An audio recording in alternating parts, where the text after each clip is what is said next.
When we consider recent history, we are strongly influenced by certain iconic images that come to define a moment, an event, or maybe even a transition. Well, a couple of days ago, we certainly got a new image that is another contender to be included on that list. President Trump, President Zelensky, deep in negotiation. Maybe that image becomes iconic. Kind of depends on what happens next. Lots of mainstream commentators have been talking about how maybe this is the pivot point. It shows Trump really listening, the two men really communicating. Maybe this will be where it all turns around. Well, I think that is a shallow take on it, driven by an entirely understandable wishful thinking, but likely to be wrong. And there are three things about that image and the events around it that can give us a better insight into what's really going on. So let's discuss. Number one involves ego and narcissism. First of all, notice one thing. The death of the Pope. I mean, it was a huge deal, yes? Blanket coverage in all the media, so many people deeply affected by it. Here was a pope for the poor, here was a man of peace. Just a few papal insiders muttering, oh, he was a really divisive figure, but mostly a genuine outpouring of grief and love that humans collectively grant to people who stand for the highest ideals they wish to associate with. And so, just how pleased do you think President Trump really was that this photo was the highest profile image that came out of the Pope's funeral? That with one highly visible chat, he made the event about him. Now, I don't think it was planned far in advance, not least because it wasn't known that Zelensky was going to attend up until relatively last minute.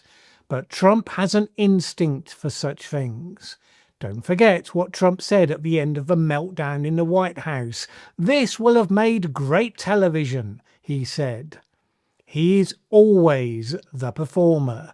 Lesson one, always looking to how he can be at the centre of any specific event.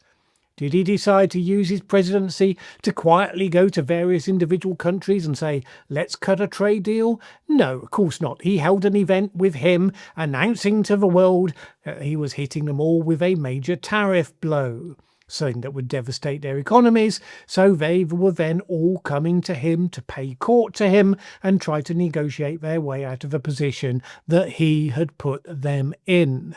And it would have worked, except the Trump team had egregiously onerous demands, and everyone realised the tariffs were going to hit America pretty hard, so it was probably worth not being in too much of a hurry to strike a deal. But it was exactly how he looks to frame these things. It's not an accident, I would suggest, that we learn that the one-on-one meeting with Zelensky was at Trump's request. He had an eye to the moment. Now, that takes you so far, but then there's a factor that we know about Trump, but people have failed to factor into his actual recent behaviours, which brings us to our second point. Trump really, and I mean really, wants to get a Nobel Peace Prize. He believes, and I suspect he's right about this much at least, that the standard Nobel Prize Committee would have a starting point of being reluctant to give him that particular honour. They look for nobility of intent and generosity of spirit, and Trump is perceived to be devoid of such characteristics. But Trump has an arguably legitimate gripe that his predecessor, President Obama, got given one, and it's fair to recall that even Obama himself seemed somewhat confused as to what he'd actually done to merit such an honour. He was considered to have nobility of intent, for sure, and generosity of spirit, but how did he actually advance the cause of peace? It wasn't obvious. We know how Trump truly loathes both Obama and Biden, and from his comments on the subject, it's very clear it absolutely burns him that Obama got a Nobel Peace Prize, and makes it all the more important to him that he gets one. I believe this is why Trump so often goes on about how his biggest interest in bringing the Ukraine war to an end is to just stop all the killing, to end the needless waste of lives, Russian and Ukrainian. Whenever he talks about the war, that is what he refers to, and he often adds that he wants to be seen as the President of Peace. Now, if that was the spirit of his commentary on the world going back through his lifetime, you might say, well, it's just the nature of the man. He is a deep humanitarian. But it's not even remotely the case. Trump has shown consistency in the past in his marked disinterest in the victims of human tragedy. And you can see it in his administration's complete lack of curiosity, for instance, about the human costs of the dismantling of USAID, where some of the abrupt halting of life-saving programs in developing countries had terrible outcomes for the people, particularly the children who depended on them.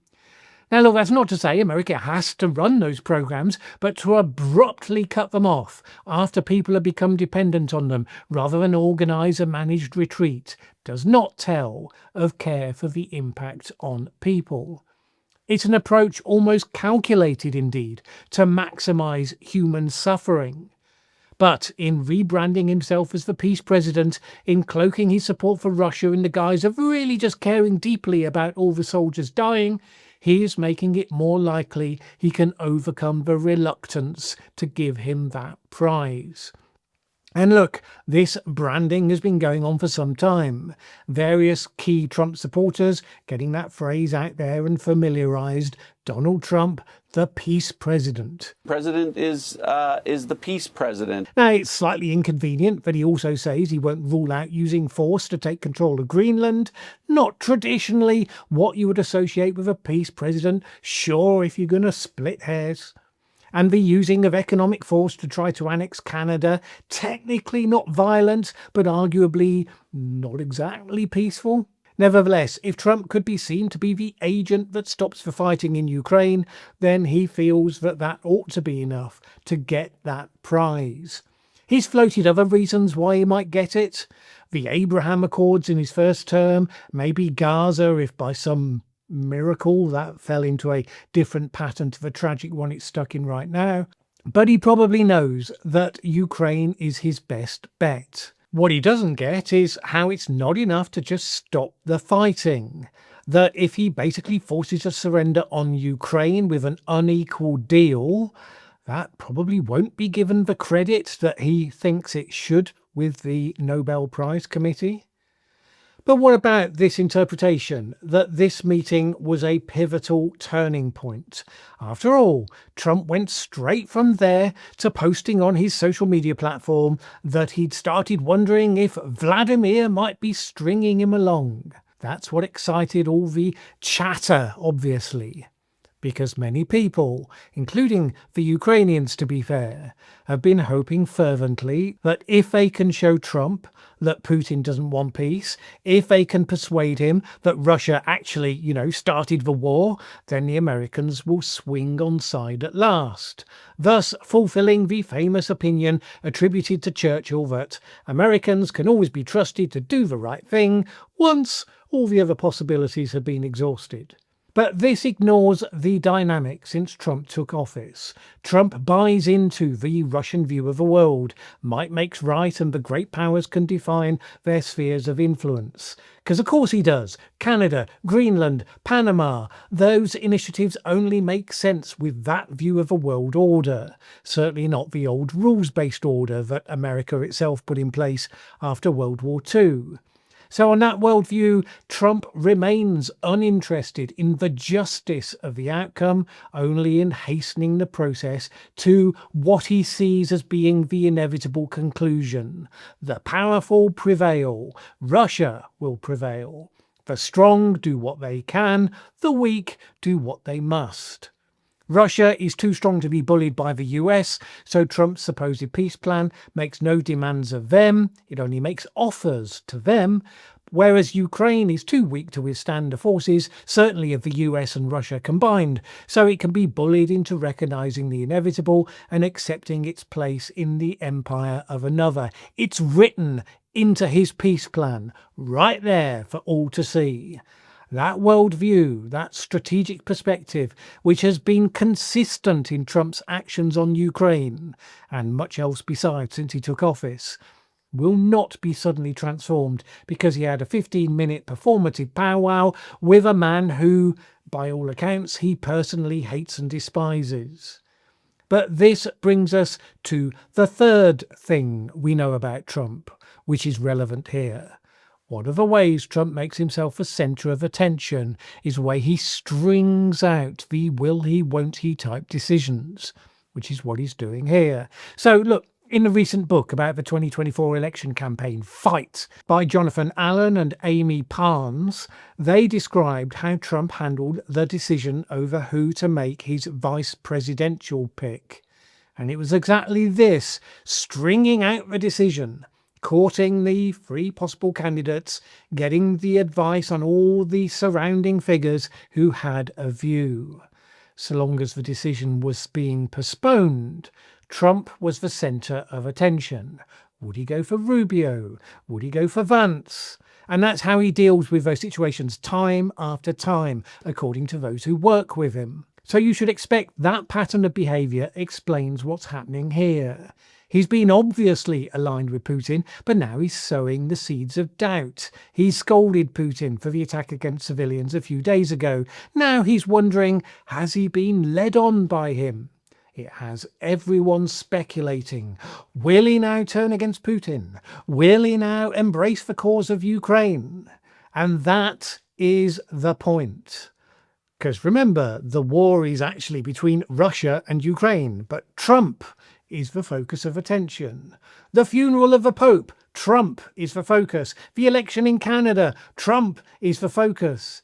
So one thing we can be sure of, yes, President Trump was delighted about this photo.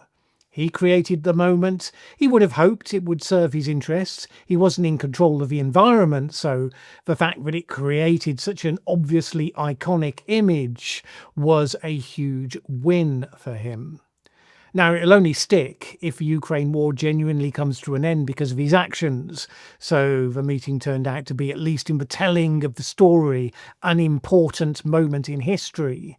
And that is the challenge, because his working assumptions are those of the reality TV star, not the world statesman, which means he doesn't quite understand the nature of what he's dealing with. Highly unlikely he's actually going to achieve the outcome. Highly unlikely, I would predict, he's actually going to get that Nobel Prize.